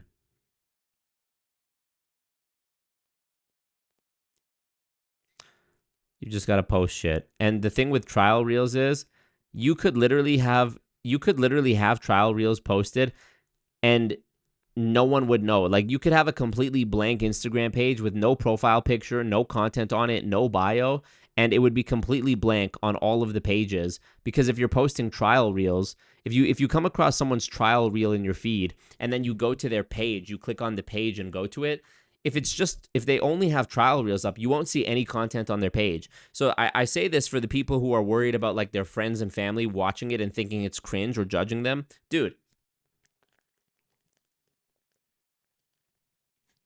you literally have no excuse now, you know? Just post it. Just post shit. Tretino is late. What up? Well, I streamed late, didn't I? A. Avi says, I remember someone saying if you want to get rich now and make it with inflation and everything, it has to be fast and at a rampant upward trajectory. True. The amount of money required to get real power is astronomical. I know lots of millionaires who have no influence whatsoever. Damn. Okay. Number one, how you going to make the money? Thank you, Legend, saying I look good. Marco, no lie, you do look kind of different with the natural setup. Different in a good way or nah? Different in a good way, or how do you mean? Marco, can you talk about PBD fake business and he's anti-common sense? For sure, I have some more PBD videos recorded and I need to edit and get out there. Look, tonight was supposed to be about editing. I did, today was a very YouTuber day for me because this morning, what's happening? This morning, what I did was I edited a, did y'all see that? It showed like my green screen background for a sec. This morning, I edited and posted that clip of Bikram on my Instagram and YouTube and TikTok that I posted. And then I went and filmed back to back 3 interviews with 3 Indian psychics. And then I came home and immediately streamed. So I did some editing today, some publishing, some filming, and some streaming. True YouTuber day. Lots of content. It's overwhelming. I need to just we need to lock in. That's really what it comes down to, doesn't it? Marco, who is gay? Why are you gay? Who is gay? Why should someone be gay? Yeah, more PBD content. PBD is like the gift that keeps on giving when it comes to content, honestly. It's 10 p.m. now, which means it's midnight East Coast. And I'm tired, bro. It's been a long-ass fucking day. But I wanted to stream for y'all. I know editing and posting videos is the real way I'm going to grow and make more money. But I love streaming, and I love talking to you guys. And, hey, tonight it was Brandon C. holding it up on his shoulders. But when the goons do come together and drop those big bags like Dr. B did last week, it really does. It really can. Live streaming can be a huge boost to whatever your content thing is that you're doing. Like, there's something about people like organically supporting that just can't be matched by, the algorithm or the, what's it called? Like the AdSense program or whatever you call it. Like, just to keep it transparent with y'all, YouTube doesn't pay much. Just to keep it real. YouTube doesn't really pay much. The real money that matters, the real way you're gonna survive is if you have other ways to make money. And for me it's been live streaming, really. I know I have merch. I have I had Patreon before. I had the one-on-one calls. I'm trying to launch this guide and this guided program for helping people with loved ones in MLM. But really it's been streaming, people directly supporting through live streaming. So yeah. Say one nice thing about BlackRock is a comment that somebody donated for me to answer last stream. So silly.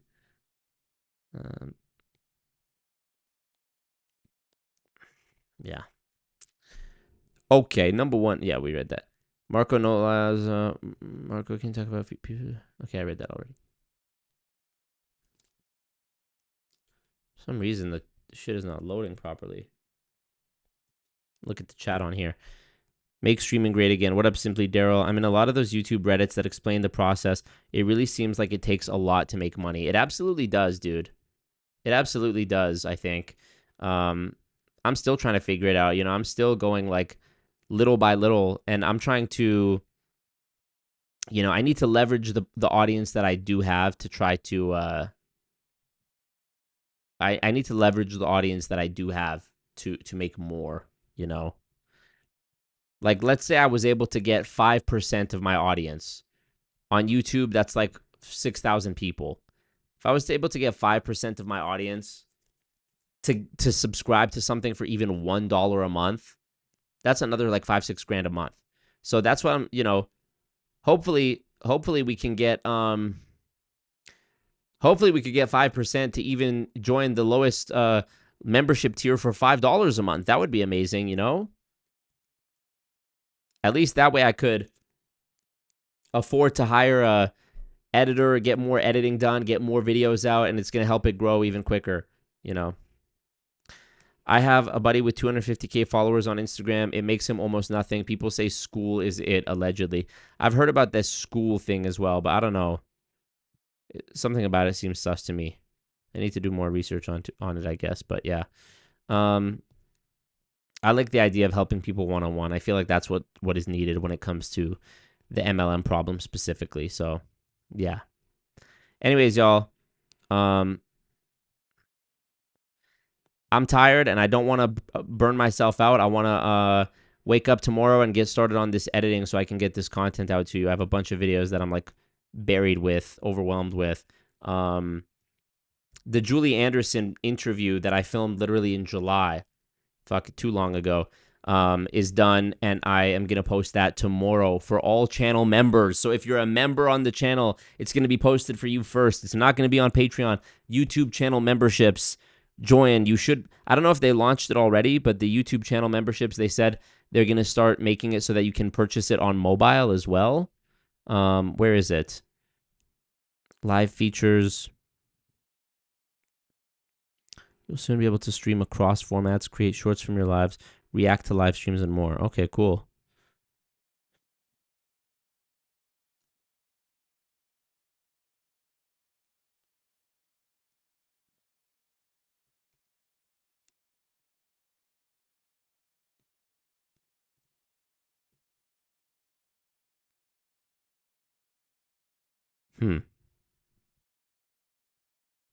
I don't know if they did it yet, but I need to check and see about that.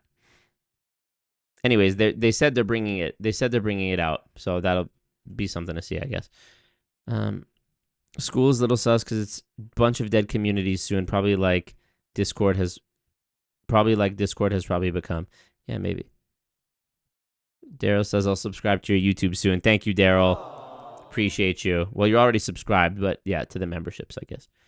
All right. Well, thank you guys. Marco. Do you like me?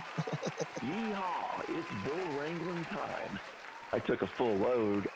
Get back to it. Shit. Yeah, hopefully soon I'm going to have my floor again. I'll have a floor. My floor will be back, and I'll have a floor again, and I'll be able to set my setup proper.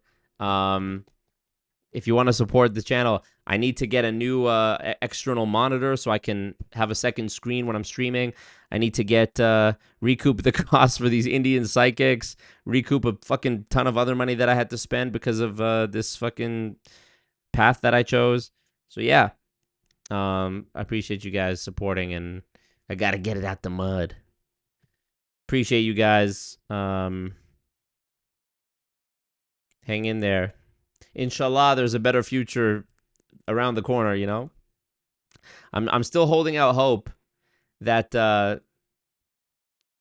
this isn't the end times. I'm sure there have been times where every previous generation thought that that they were living through the worst shit, or that it was somehow just going to be worse and worse, but who knows? Hopefully that's not the case.